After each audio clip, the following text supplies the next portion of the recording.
अस्सलाम वालेकुम दोस्तों, मेरा नाम डॉक्टर अली असगर है और आज की इस वीडियो में हम स्टूडेंट की बहुत ज़्यादा रिक्वेस्ट पर डिस्कस करने जा रहे हैं important chapters of biology for AMCAT examination. AMCAT की तैयारी के लिए कौन कौन से चैप्टर जो हैं वो बहुत ज़्यादा इम्पॉर्टेंट हैं, आज की इस वीडियो में हम डिस्कस करने जाएंगे। लेकिन इस लेक्चर को शुरू करने से पहले आपसे रिक्वेस्ट करेंगे कि अगर आपने अब तक हमारे इस चैनल को सब्सक्राइब नहीं किया, जो कि सिंध बोर्ड टीचिंग के नाम से है, तो काइंडली आज ही आप हमारे इस चैनल को सब्सक्राइब करें और साथ ही साथ बेल आइकन को लाजमी क्लिक करें ताकि हमारी अपलोड करदा तमाम वीडियोस की नोटिफिकेशन आपको रिसीव हो सके। तो आइए हम स्टार्ट करते हैं।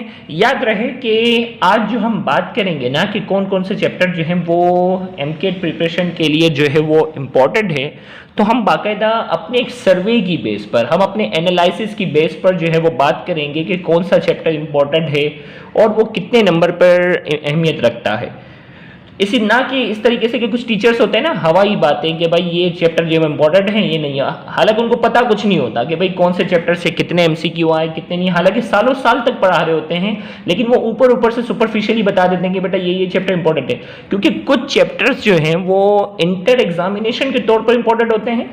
तो हमने ये देखा कि कुछ चैप्टर, वो चैप्टर जो इंटर के लिहाज से बहुत इंपॉर्टेंट थे, वो एमकेट के लिहाज से बिल्कुल भी इंपॉर्टेंट नहीं थे कुछ चैप्टर्स। और कुछ चैप्टर ऐसे थे जो इंटर के लिहाज से भी इंपॉर्टेंट थे, एमकेट के लिहाज से भी इंपॉर्टेंट थे, और कुछ चैप्टर ऐसे थे जो इंटर एग्जामिनेशन में इतने इंपॉर्टेंट नहीं थे लेकिन एमकेट के लिहाज से बहुत ज़्यादा इंपॉर्टेंट थे। तो आज की इस वीडियो में हम बाकायदा बात करेंगे। तो सबसे ज़्यादा यानी 2009 से लेकर 2019 तक के हमने जो पेपर का एनालाइज किया ना, पिछले पास पेपर 11 साल के पास पेपर के एमसीक्यू का जब हमने एनालाइज किया, जिसमें केएमडीसी का, Lyari medical college, NTS Sukkur के, इन तमाम हमने जो है वो एनालाइज जब किया तो हमें मालूम हुआ कि सबसे ज़्यादा इंपॉर्टेंट चैप्टर जो पूरी बायोलॉजी का है वो चैप्टर जेनेटिक्स है। Chapter number 8 second year biology genetics का चैप्टर जो है वो सबसे ज़्यादा इंपॉर्टेंट है। और तकरीबन उन तमाम पेपर्स में हमने जो हमारा जो एनालिसिस है उसमें तकरीबन 50 के आसपास, 50 के आसपास जो है वो एमसीक्यू जो है वो जेनेटिक्स वाले चैप्टर से पूछे गए हैं। यानी इन 11 साल में, जिसमें लियारी मेडिकल कॉलेज के पेपर भी शामिल हैं, केएमडीसी भी शामिल है, अंदुन सिंध के जो सक्खर और लारकाना बोर्ड के जो एनटीएस वालों ने जो कंडक्ट किए थे, उन तमाम एनालिसिस में हमने देखा कि 50 से ज़्यादा एमसीक्यू जो है वो सिर्फ और सिर्फ जेनेटिक्स के चैप्टर से पूछे गए हैं। तो इसीलिए हमारी इस लिस्ट में हमने नंबर 1 पर रखा हुआ है जेनेटिक्स का चैप्टर। सेकंड नंबर पर फर्स्ट ईयर बायोलॉजी का चैप्टर नंबर 4 द सेल।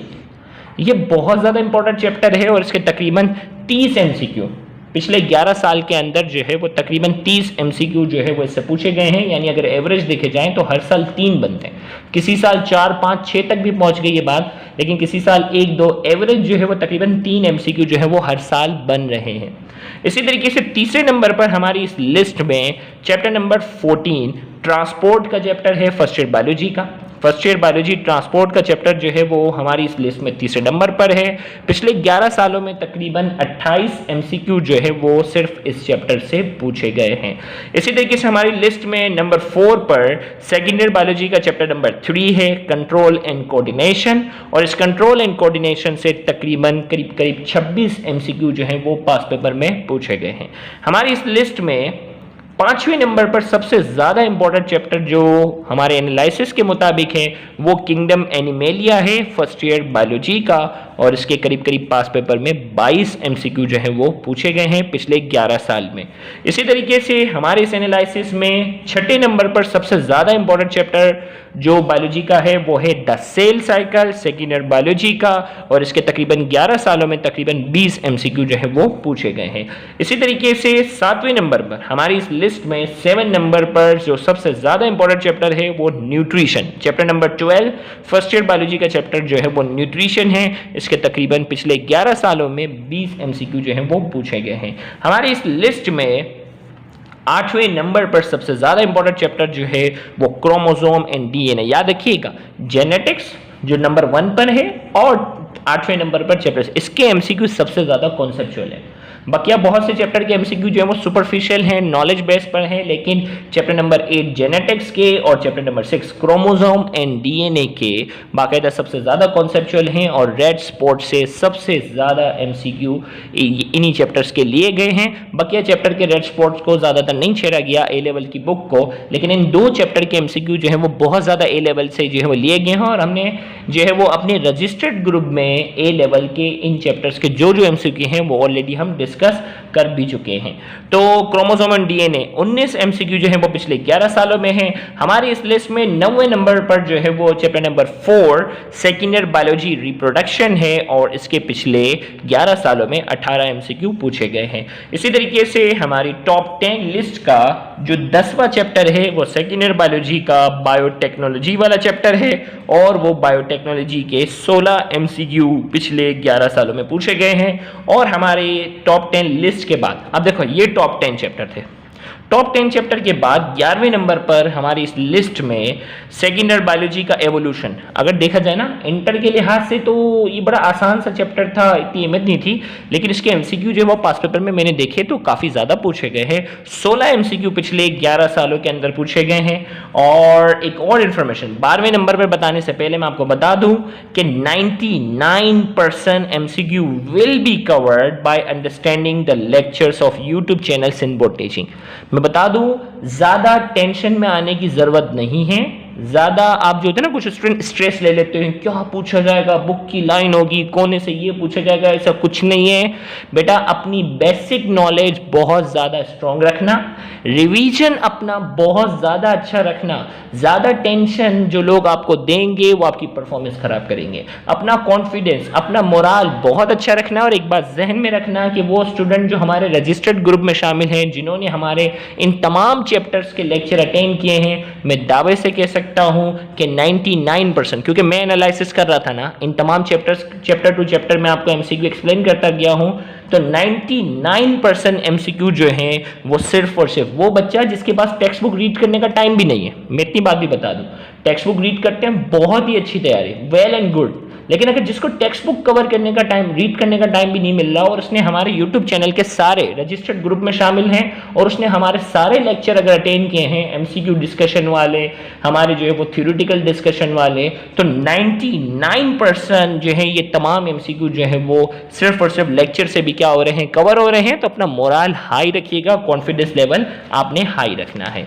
इसी तरीके से हमारे इस लिस्ट में 12वें नंबर पर 12 नंबर पर जो चैप्टर है वो फर्स्ट ईयर बायोलॉजी का chapter number 5 variety of life है। इसके पिछले 11 सालों में 15 एमसीक्यू आ चुके हैं। इसी तरीके से सेकेंड ईयर बायोलॉजी का चैप्टर नंबर 1 होम्योस्टेसिस, पिछले 11 सालों में इसके 14 से ज्यादा, तकरीबन लगभग 14 to 15 एमसीक्यू आ चुके हैं। इसी तरीके से सेकेंड ईयर बायोलॉजी का chapter number 2 support and movement, इसके तकरीबन पिछले 11 सालों में 14 से ज्यादा एमसीक्यू जो है वो आ चुके हैं। इसी तरीके से हमारी इस लिस्ट में 15वें नंबर पर जो है वो फर्स्ट ईयर बायोलॉजी का चैप्टर नंबर 2 है बायोलॉजिकल मॉलिक्यूल और इसके करीब करीब पिछले 11 सालों में 13 के करीब एमसीक्यू आ चुके हैं। और हमारी इस लिस्ट में 16 नंबर पर 16वें नंबर पर जो हमारा इस चैप्टर है वो गैसियस एक्सचेंज है फर्स्ट ईयर बायोलॉजी का और इसके पिछले 11 सालों में तकरीबन 12 के करीब एमसीक्यू पूछे गए हैं। अब देखो मैंने यहां लाइन ड्रॉ कर ली, these are the top 16 chapters.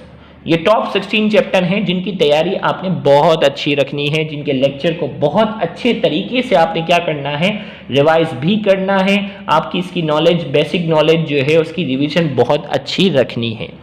लेकिन अब जो है वो माइनर चैप्टर आ जाते हैं और माइनर चैप्टर के अंदर देखो लाइन लगा दी 17 सब मैंने कह दिया, ये सारे के सारे चैप्टर जो वो माइनर हैं। तो रैंडमली बता रहा हूं कि इसमें माइनर चैप्टर के अंदर ये 16 चैप्टर बहुत अच्छे करने के बाद, बहुत पक्के करने के बाद फिर अगर आपको टाइम मिलता है तो chapter number 6 kingdom prokaryote first year biology का है। पिछले 11 सालों में 7 एमसीक्यू आ चुके हैं। बहुत से ऐसे ईयर हैं जिसमें इससे कोई एमसीक्यू भी नहीं पूछा गया। चैप्टर 3 एंजाइम करीब करीब 7 एमसीक्यू पूछे गए हैं। चैप्टर नंबर 9 किंगडम प्लांटी जो कि फर्स्ट ईयर बायोलॉजी में इंटरमीडिएट पॉइंट ऑफ व्यू से बहुत अहम चैप्टर था, लेकिन इसके पास पेपर में सिर्फ 9 एमसीक्यू पूछे गए हैं। और 9 एमसीक्यू में से भी आपको मैं बता दूं 4 से 5 एमसीक्यू तो सिर्फ बॉटनिकल नेम पूछे गए। 4 से 5 एमसीक्यू जो पास पेपर में आए हुए हैं वो बॉटनिकल नेम है, एक आध में जो है वो फेमिलियल फॉर्मूला पूछा गया है। मतलब कोई ज़्यादा कॉन्सेप्चुअल बात इस चैप्टर से पूछी ही नहीं है उन्होंने। इसी तरीके से हमारे माइनर चैप्टर में किंगडम प्रोटिस्टा शामिल है। इसके पिछले पास पेपर 11 सालों में 9 एमसीक्यू पूछे गए हैं और ज़्यादातर बेसिक एमसीक्यू पूछे गए हैं। इस तरीके से चैप्टर नंबर 8 किंगडम फंजाई के पिछले 11 सालों में सिर्फ 4 एमसीक्यू पूछे गए हैं। और chapter number 5 growth and development second year biology का ये चैप्टर है, पिछले 11 सालों में सिर्फ 4 एमसीक्यू पूछे गए हैं। Remaining chapters are very minor for MCAT. अब ये जो इसके अलावा देखो 16 तक तो मेन चैप्टर थे, 17, 18, 19, 20, 21 और 22 ये जो चैप्टर थे वो माइनर चैप्टर थे। आपने पहले 16 चैप्टर मुकम्मल करने हैं, फिर इसके बाद अगर आपको टाइम मिलता है तो बकिया जो 6 चैप्टर हैं उन पर नज़रसानी करनी है।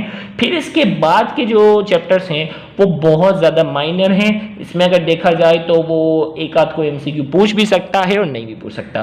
तो इन 22 चैप्टर के बाद ही आपने फिर उन चैप्टर्स को क्या करना है, गौर करना है एंड में। देखो एग्जाम में जो प्रेशर होता है ना, उसके लिए मैं बता रहा हूँ। आपके पास एक दिन रह गया, अब एक दिन में बंदा रिवाइज करे तो क्या करे, तो मेन जो सबसे ज़्यादा इंपॉर्टेंट चैप्टर है उस ऑर्डर से वो चलता जाएगा और रिवाइज करता जाएगा।